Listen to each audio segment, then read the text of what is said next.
Hi అండి అందరికీ. జున్ను ఎంత పర్ఫెక్ట్‌గా రావాలి అంటే టిప్స్ ఫాలో అవ్వండి.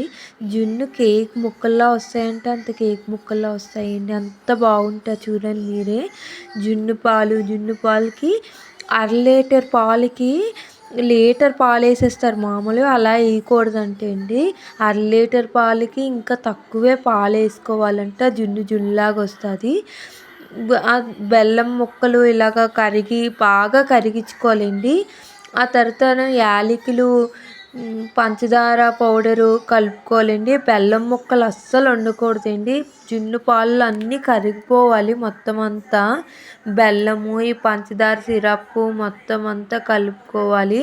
ఆ తర్వాత కొంతమంది సొంఠి వేస్తారండి. ఆ తర్వాత మిరియాలు కొన్ని వేస్తారు. పిల్లలు తినరు కదండి, అందుకని మిరియాల పౌడర్ వేసాము. మిరియాల పౌడర్ వేస్తుంటే బాడీ పెయిన్స్ అలా వాతం అలాగ రాదని అంటారు కదా, అందుకనే వేస్తారండి. ఇంకేం కాదు, ఏది హాని చేయదని చెప్పేసి.